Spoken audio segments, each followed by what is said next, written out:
The difficulties one would encounter while trying to land a man on the moon and return safely to Earth are truly astounding. The moon has a harsh environment, with the surface temperature ranging from minus 170 degrees Fahrenheit in the shadows to 250 degrees Fahrenheit in the sunlight. It is also a vacuum. To think that men made it there and back a third of a century ago is quite a stretch.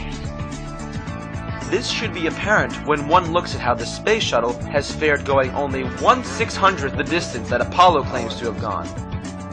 220 miles above northeastern Africa. After 3 men died in the capsule during the simulation in 1967, it was just 2 years later that men were walking around on the moon.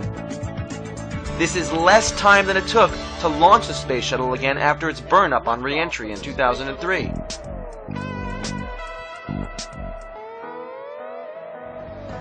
To win the X Prize, a private company had to fly a light craft to an altitude of 62 miles.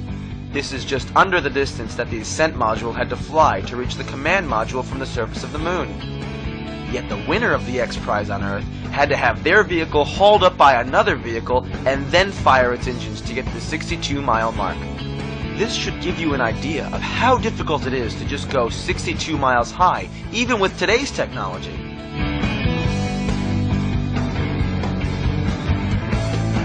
Then, add to the fact that the ascent module, with its very low mass fraction, would have had to accelerate to over Mach 6 to dock with the command module, and the fictional nature of the event becomes self-evident.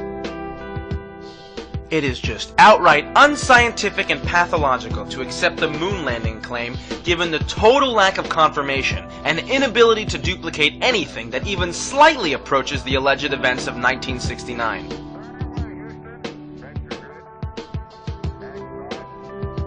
Of course, by far the greatest mystery in all this is why the scientific community continues to fall for all this and accept it unquestioningly. Is science just another religion that has its sacred cows? If you want to stay in the club, must you defend the beloved cow, no matter how badly it stinks? Since nearly all of academia is dependent on funding from the federal government, any scientist brave enough to speak the truth would be committing career suicide. Scientists realize this, and therefore will not let their minds examine this objectively for even a moment. They all just prefer to run with the herd. As victims of cognitive dissonance, so-called scientists argue in support of the moon landings out of reflex. If one examines a timeline of aviation and space travel milestones, this contradiction of logic becomes apparent.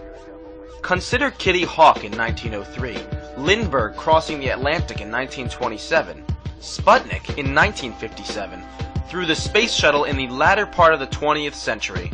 These were all within 400 miles of Earth, yet the alleged moon landings of the late 60s purportedly took astronauts 240,000 miles away from the Earth.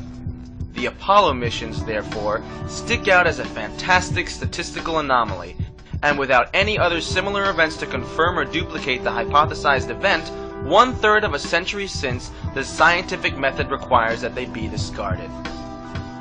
This being the case, no one that believes the moon landing claim should be allowed to call themselves a scientist. The Cold War provided the perfect motivation for the deception. Under the specter of a nuclear threat from the Soviets, and in the shadow of the Bay of Pigs invasion, it is easy to imagine those involved believing that it was their patriotic duty to help bluff the Soviets into thinking we had military superiority. It apparently worked. A nuclear war was never fought, so we are certainly in no position to second-guess the military strategy that the government employed. With the space race officially ending with this achievement, Nixon was quick to seize the spotlight by becoming the first U.S. president to visit Moscow. Cooperation for joint space missions quickly became the topic of discussion between the leaders, ushering in détente, an easing of tensions between the two superpowers. As you're probably well aware, we are still working on other programs, Skylab being the prime effort starting in the spring of next year. We're also working on the cooperative mission with the Russians, which will take place in 1975. And of course, we've got quite a few of the flight control team as well as other center elements involved in the work on the shuttle. So it's the start of a new era, I hope. It is easy to see why the government would want to perpetuate such a myth, even after the military objectives were achieved. The alleged accomplishment is a source of national pride, and no one wants to be the one to remove this source of pride. It would also not come as a surprise to find out that in upper levels of certain agencies, the moon landing hoax is actually somewhat of an inside joke, in that within these institutions, those that have attained a certain level are entrusted with this secret information.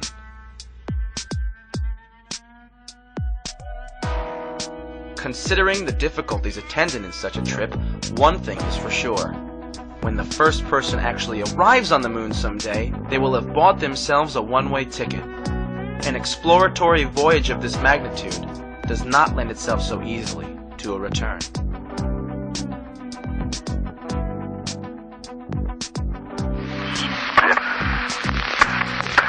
how are we going to get to the moon if we can't talk between three buildings?